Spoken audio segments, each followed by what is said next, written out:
नमस्कार दोस्तों, आप सभी का स्वागत है target classes with Harish sir में। इस वीडियो में हम बाल विकास एवं शिक्षा शास्त्र से संबंधित कुछ अति महत्वपूर्ण प्रश्न डिस्कस करेंगे जो आगामी सीटेट की परीक्षा के लिए बहुत उपयोगी होंगे। और जो लोग हमारे चैनल पर नए हैं वो चैनल को सब्सक्राइब करके बेल आइकन को प्रेस कर दे, जिससे किसी भी नए वीडियो का नोटिफिकेशन आप तक समय से पहुंच सके। देखते हैं आज का फर्स्ट क्वेश्चन।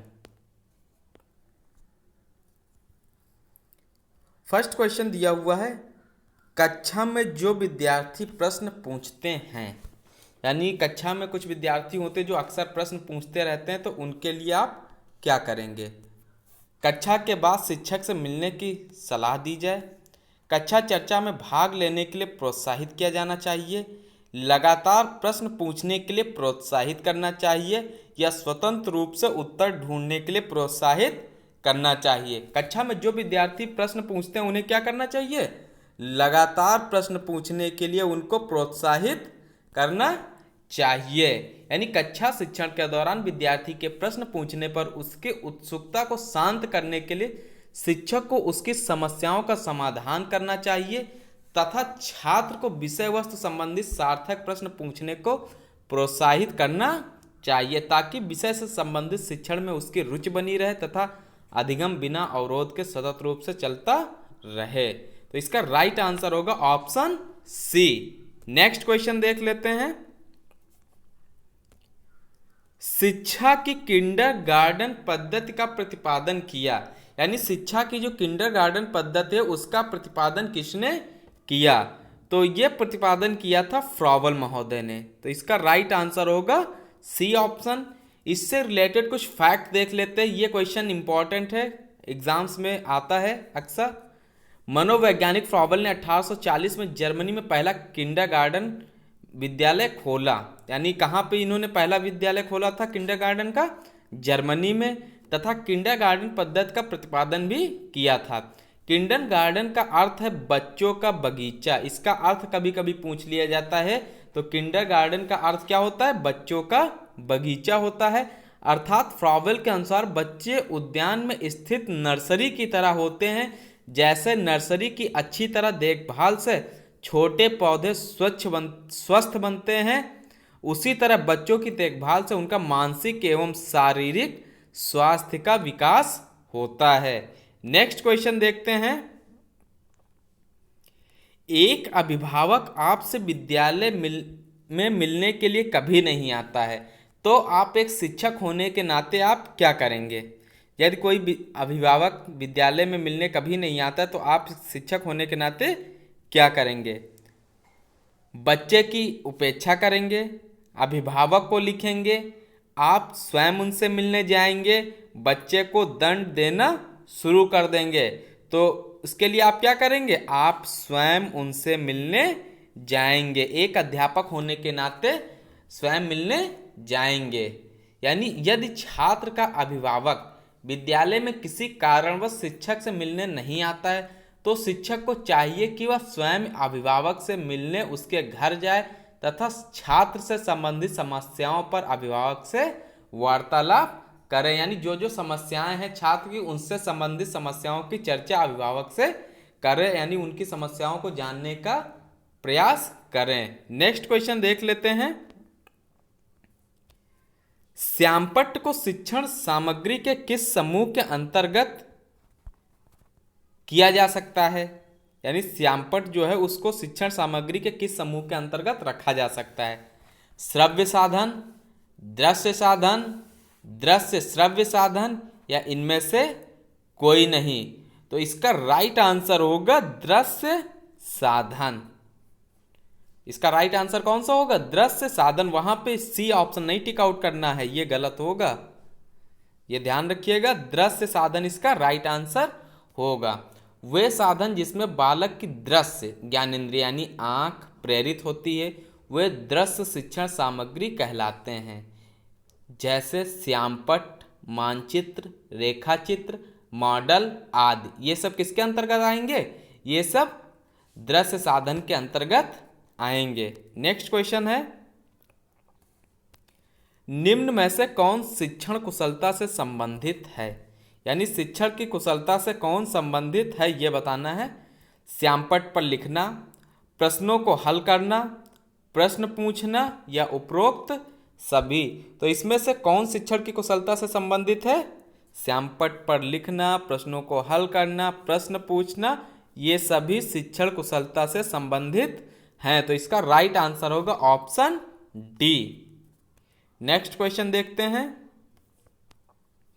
निम्न कक्षाओं में शिक्षण की खेल विधि आधारित है, यानी निम्न कक्षाओं में से कौन सी शिक्षण की खेल विधि पर आधारित है?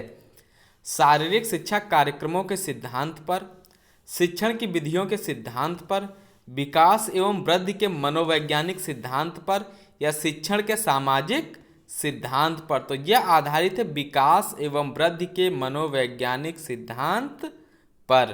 तो इसका राइट आंसर होगा सी ऑप्शन, यानी विकास एवं वृद्धि के मनोवैज्ञानिक सिद्धांत पर शिक्षण की खेल विधि आधारित है। नेक्स्ट क्वेश्चन देखते हैं। सीखने के वक्र, ये क्वेश्चन रिपीटेड है। सीखने के वक्र किससे रिलेटेड होते हैं? सीखने की प्रगति के सूचक हैं, सीखने की मौलिकता के सूचक हैं, सीखने के गत्यात्मक स्वरूप के सूचक हैं, सीखने की रचनात्मकता के सूचक हैं। तो सीखने के वक्र किसके सूचक होते हैं? सीखने की प्रगति के सूचक होते हैं। यानी सीखने का वक्र सीखने की प्रगति का सूचक होता है। सीखना कभी एक समान नहीं होता, कभी सीखने में अत्यधिक उन्नति होती है तो कभी सीखना मंद हो जाता है और सीखने में अवरोध भी उत्पन्न हो जाता है। मनोवैज्ञानिकों ने इसी आधार पर अधिगम का मापन रेखा चित्र खींचकर करते हैं, इसे ही सीखने का वक्र कहा जाता है। यानी सीखने की जो गति होती है वो हमेशा एक जैसी नहीं होती है, कभी तीव्र होती है, कभी मंद हो जाती है, कभी स्थिर हो जाती है। तो यानी ये क्रम आगे पीछे चलता रहता है, लेकिन ये सीखने का वक्र क्या होता है? उसके प्रगति के सूचक होते हैं। नेक्स्ट क्वेश्चन देखते हैं।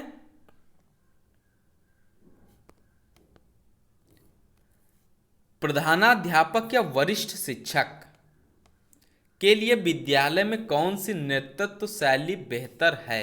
यानी प्रधानाध्यापक या वरिष्ठ शिक्षक के लिए विद्यालय में कौन सी नेतृत्व शैली बेहतर है? सत्ताधारी नेतृत्व, प्रजातांत्रिक नेतृत्व, हस्तक्षेपी नेतृत्व, या उपरोक्त में से कोई नहीं।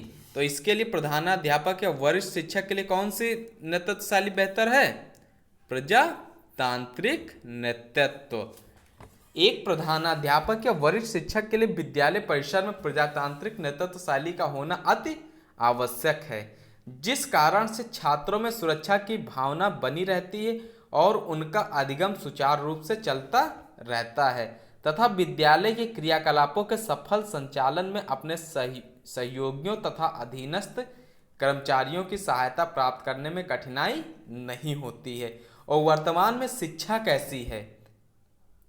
वर्तमान में शिक्षा किस तरह शिक्षा व्यवस्था कैसी है? बाल केंद्रित, चाइल्ड सेंटर्ड शिक्षा है, ये ध्यान रखिएगा, बाल केंद्रित। और अगर पूछा जाए कि प्रधानाध्यापक या वरिष्ठ शिक्षक की नेतृत्व शैली बेहतर होगी तो ये प्रजातांत्रिक नेतृत्व होगा वहां पर राइट आंसर। नेक्स्ट क्वेश्चन देख लेते हैं। व्यवहार में होने वाले स्थायी परिवर्तन जो अभ्यास के कारण होते हैं को कहा जाता है? सीखना, सोचना, क्रिया करना, या कल्पना करना। यानी व्यवहार में होने वाले स्थायी परिवर्तन जो अभ्यास के कारण होते हैं उसको क्या कहा जाता है? सीखना कहा जाता है। इसका राइट आंसर होगा ए ऑप्शन। यानी किम्बले के अनुसार पुनर्बलित अभ्यास के फलस्वरूप व्यवहार जन क्षमता में आने वाले अपेक्षाकृत स्थायी प्रकृति का परिवर्तन अधिगम है।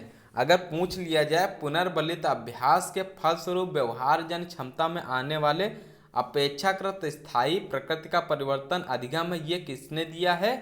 तो ये किम्बले के अनुसार है। इसका राइट आंसर क्या हो जाएगा वहां पे? किम्बले। नेक्स्ट क्वेश्चन देखते हैं, क्वेश्चन नंबर 9। गैगने निम्न में से किससे संबंधित हैं? यानी गैगने किससे संबंधित हैं ये बताना है। अधिगम का श्रेणीकरण, अधिगम का सिद्धांत, अधिगम का मूल्यांकन, और डी ऑप्शन दिया हुआ है अधिगम का प्रबंधन। तो यहाँ पर राइट आंसर क्या हो जाएगा? गैगने के निम्न में से किससे संबंधित है? तो ये संबंधित है अधिगम का श्रेणीकरण। ए ऑप्शन राइट होगा। यानी गैगने का संबंध अधिगम का क्षेत्रीय श्रेणी क्रम से है। गैगने द्वारा लिखित पुस्तक का क्या नाम है? The condition of learning. पुस्तक का नाम है द कंडीशन ऑफ लर्निंग। ये इनकी पुस्तक का नाम है, ये ध्यान रखिएगा, ये क्वेश्चन पूछ लिया जाता है। गैगने के द्वारा लिखी हुई पुस्तक का क्या नाम है? The condition of learning. इसमें इन्होंने सीखने के मूल 8 प्रकार बताए। इन्होंने कितने प्रकार बताए हैं? 8 प्रकार बताए हैं, जिसमें सीखने का क्रम श्रृंखलाबद्ध है। इस श्रृंखला के अंतर्गत सबसे ऊपर समाधान तथा सबसे नीचे सांकेतिक सीखना है। इस श्रृंखला की मुख्य विशेषता क्या है? यह सरल से जटिल होते हैं। यानी इसकी विशेषता क्या है? सरल से जटिल की ओर ये होती है। तो पहले नंबर पे है संकेत अधिगम, सेकंड पे है उद्दीपन अनुक्रिया अधिगम, थर्ड पे है श्रृंखला अधिगम, और शाब्दिक अधिगम है 4th नंबर पे, बहुभेदन है 5th नंबर पे, 6 नंबर पे है प्रत्यय, और 7th पे है सिद्धांत, और लास्ट में है समस्या समाधान। तो ये इस तरीके से ट्राइंगल रूप में बनेगा। ये नीचे से शुरू होगा। एक बार इसको सारे पॉइंट एक बार फिर से रिपीट कर देते हैं। फर्स्ट पे है संकेत अधिगम, सेकंड पे है उद्दीपन अनुक्रिया अधिगम। जो लोग बनाना चाहते हो तो इस तरीके से ट्राइंगल बना के नीचे से नंबर 1 से लिखना शुरू कर देंगे। फर्स्ट है संकेत अधिगम, सेकंड है उद्दीपन अनुक्रिया अधिगम, थर्ड है श्रृंखला अधिगम, 4th है शाब्दिक अधिगम, 5th है बहुभेदन, 6th है प्रत्यय, 7th है सिद्धांत, और 8th है समस्या समाधान। तो ये थे इसके कुछ महत्वपूर्ण पॉइंट। बुक का नाम ध्यान रखिएगा था कंडीशन ऑफ लर्निंग। ये बुक किसने लिखी है? गैगने ने। नेक्स्ट क्वेश्चन देखते हैं, क्वेश्चन नंबर 10 एंड आज का लास्ट क्वेश्चन। किसी शिक्षक को यदि यह लगता है कि उसका एक विद्यार्थी जो पहले विषय वस्तु को भली प्रकार सीख रहा था उसमें स्थिरता आ गई है, तो शिक्षक को इसे सीखने की प्रक्रिया की स्वाभाविक स्थिति मानना चाहिए, विषय को स्पष्टता से पढ़ाना चाहिए, विद्यार्थी को प्रेरित करना चाहिए, या उपचारात्मक शिक्षण करना चाहिए। यानी यदि किसी शिक्षक को यह लगता है कि उसका एक विद्यार्थी जो पहले विषय वस्तु को भली प्रकार सीख रहा था और उसमें स्थिरता आ गई, तो उसके लिए शिक्षक को क्या करना चाहिए? यानी कोई अभ्यर्थी है, जो विद्यार्थी है, वो किसी चीज़ को सीख रहा था और टीचर को लगता है वो सीख कंटिन्यू अच्छे से सीख रहा था और बाद में उसमें कुछ स्थिरता आ गई है, तो उसके लिए शिक्षक क्या करेगा? ये बताना है। सीखने की प्रक्रिया को स्वाभाविक स्थिति मानना चाहिए। यानी जो सीखने की प्रक्रिया होती है उसको क्या मानना चाहिए? स्वाभाविक स्थिति मानना चाहिए। यानी सीखने की प्रक्रिया सतत चलती रहती है, सीखना जीवन पर्यंत चलता रहता है। ये भी आता है सीखना कब तक चलता है, तो उसमें जीवन पर्यंत और भी ऑप्शन दिए होते हैं। सीखना एक ऐसी प्रक्रिया जो जीवन पर्यंत चलती रहती है। इस प्रक्रिया में कभी मंदता तो कभी तीव्रता आती है। यानी सीखने का जो क्रम होता है तो कभी तीव्र गति से कोई सीखता है, कोई उसको कभी मंद गति से यानी धीमी गति से सीखता है। तो इसमें उतार चढ़ाव आते रहते हैं, लेकिन सीखना एक जीवन पर्यंत चलने वाली प्रक्रिया है। इसी प्रकार विद्यार्थियों में सीखने की प्रक्रिया में स्थिरता भी आती है। कोई प्रत्येक विद्यार्थी के अंदर ये गुण पाया जाता है कि उसके सीखने की जो गति होती है हमेशा एक जैसी नहीं होती। उसमें किसी न किसी टाइम पे, यानी जो एक टाइम होता है, किसी न किसी टाइम पे 365 डेज होते हैं 1 ईयर में, तो उसमें किसी न किसी डे या किसी न किसी टाइम पे उसमें स्थिरता आती है। लेकिन ये सीखने की क्रिया जो है ये जीवन पर्यंत चलती रहती है, जो अधिगम की स्वाभाविक प्रक्रिया है, जो सीखने की एक स्वाभाविक प्रक्रिया है। अतः शिक्षक को इसे स्वाभाविक प्रक्रिया ही मानना चाहिए। अतः एक शिक्षक को इसको क्या मानना चाहिए? स्वाभाविक प्रक्रिया मानना चाहिए। ये थे आज के कुछ 10 अति महत्वपूर्ण प्रश्न। नेक्स्ट वीडियो में देखते हैं कुछ इससे भी ज़्यादा क्वेश्चंस। जैसे नेक्स्ट वीडियो में आप लोग को 15 क्वेश्चन, अभी तक हमने 10 क्वेश्चंस दिए। नेक्स्ट वीडियो में अब 15 क्वेश्चंस कल से मिलने शुरू हो जाएंगे CDP के, और उसके बाद धीरे धीरे 20 फिर 30 का टारगेट जो है, 30 क्वेश्चंस आते हैं आपके एग्जाम में, 30 क्वेश्चंस भी आपको कराए जाएंगे पर डे। 15 जून से आप लोग की 30 क्वेश्चंस की क्लास शुरू हो जाएगी हर सब्जेक्ट की, चाहे आपका बाल विकास हो, चाहे ईवीएस हो, चाहे हिंदी पेडोलॉजी हो, चाहे तो आपका मैथ्स हो, चाहे इंग्लिश हो, चाहे तो संस्कृत हो। अभी संस्कृत का छूटा हुआ है तो संस्कृत भी शुरू कर दिया जाएगा। ठीक है।